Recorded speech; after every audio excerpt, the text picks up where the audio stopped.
And the last thing that Jehoshaphat says is, but our eyes are on thee. He said, we have no might against this great company that cometh against us. Neither know we what to do, but our eyes are upon thee. And there's something somewhat peculiar that happens in the next verse. It says, and all Judah stood before the Lord with their little ones, their wives, and their children. In other words, they waited on the Lord. They prayed to the Lord. They asked the Lord for direction, and they left it at his feet. And then they waited on him.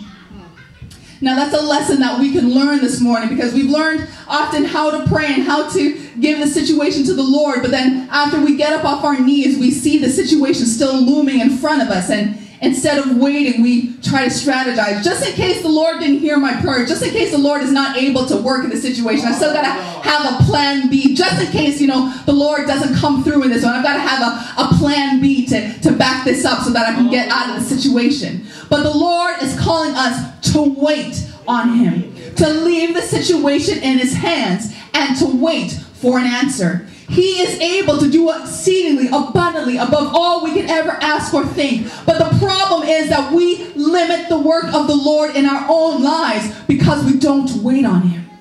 Because we don't allow him to speak. We don't give him the space to work as he works, because we live in this microwave generation where we want everything right now. We pray, and if we don't see a situation resolve itself right now, then we think, okay, well, maybe the Lord didn't hear. Maybe I missed something in my prayer. Okay, I've got to work the situation out for myself. But the Lord is teaching us to wait on him.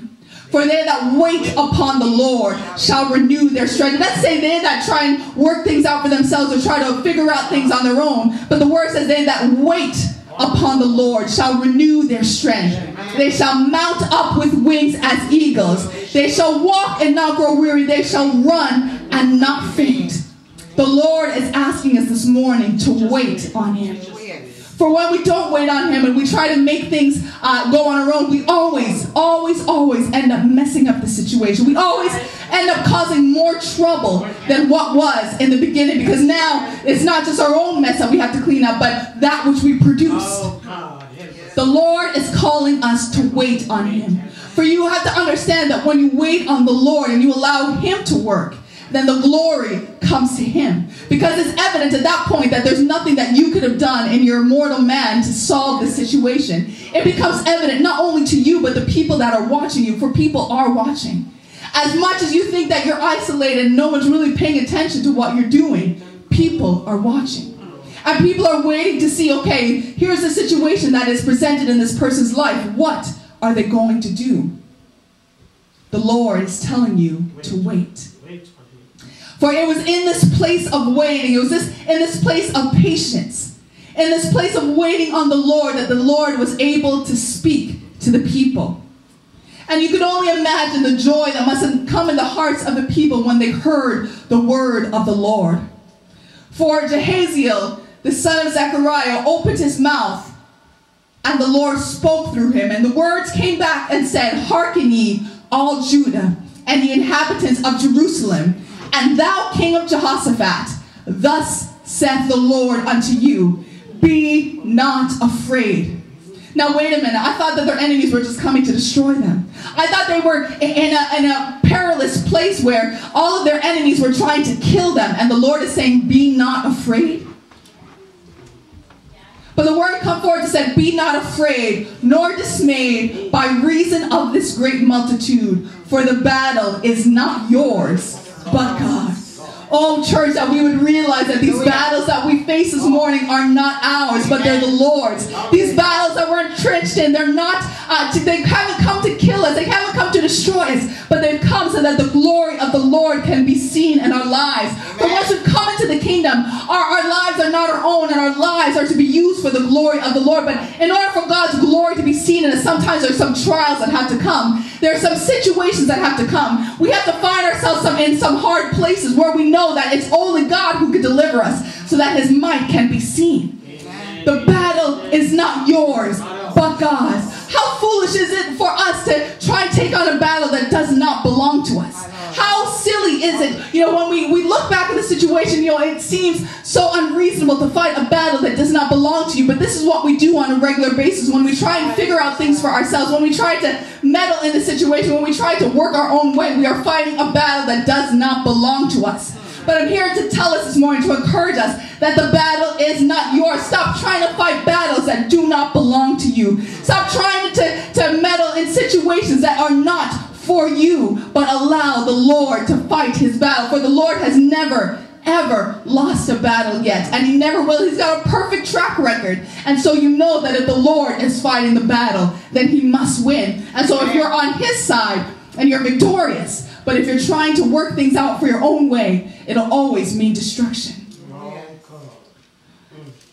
But even after the Lord declared that the battle did not belong to the people, there was still instruction that was given to the people. You see, even though the battle doesn't belong to us, there's still instruction that the Lord is giving us. For if we believe that the battle doesn't belong to us, then we should heed to the word of the Lord and follow his directives. For in this directive, he told the people that tomorrow they were to go down against them. Now hold up, wait a minute. For this should make us pause, because just in the verse before, the Lord said that the battle is not theirs. The battle didn't belong to the people, so why is the Lord instructing them to go out and to meet the people? Why is it that the Lord is instructing his people to go into the place where their enemies are going to meet them?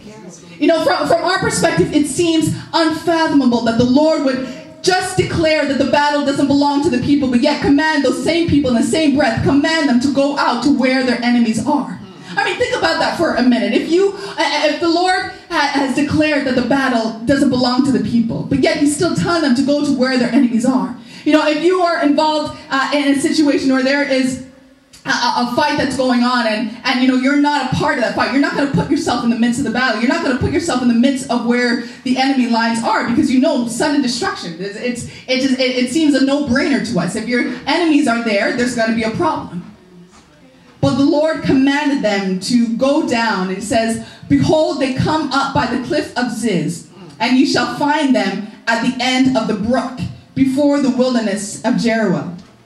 So the Lord gave them the specific location and the specific time as to where their enemy would be. Now, I don't know about you all. Maybe you guys are brave, but if I knew my enemy, the person who's trying to kill me, was going to be at a certain place at a certain time, I'd be running in the opposite direction, say, listen, that's great, you do what you have to do, but I'm saving my own skin. But the Lord instructed them to go to the very place at the very time where their enemy would be. Because he's going to fight for this. I don't know about you, church, but the Lord never ceases to amaze. For his ways are so higher than our ways. This is why you can't fight things on your own, because you don't understand how things play out. You can't fathom what God will do. You can't even understand in your wildest imagination. We cannot understand the way God works. It's just impossible. As much as you try to figure out, you might as well stop, because you can't figure out God. But here is the beauty of trusting the Lord.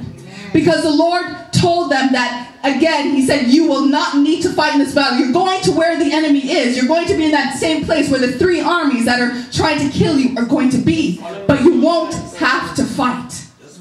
It says, set yourselves, stand ye still, and see the salvation of the Lord with you, O Judah and Jerusalem. But he says it again. He says, fear not, nor be dismayed. Tomorrow go out against them, for the Lord will be with you. The Lord is telling us to fear not, but we as human beings, we have a problem with that. For you see, when we see our situation trying to mount, we see the bills mounting against us, and we have, the paycheck that we get is not even enough to cover them, or we see that, we have a situation on our hands that we can't figure out, maybe a loved one is sick, and, the doctor said that there's nothing else they can do. Whenever we find ourselves in a situation, it's hard for us to say fear not. Oh, we can tell someone else not to fear when they're going through. But when we find ourselves in a situation, it's almost impossible to say, okay, I'm not going to be afraid. I'm not going to worry. But what you have to understand is about fear is that fear takes the place of faith.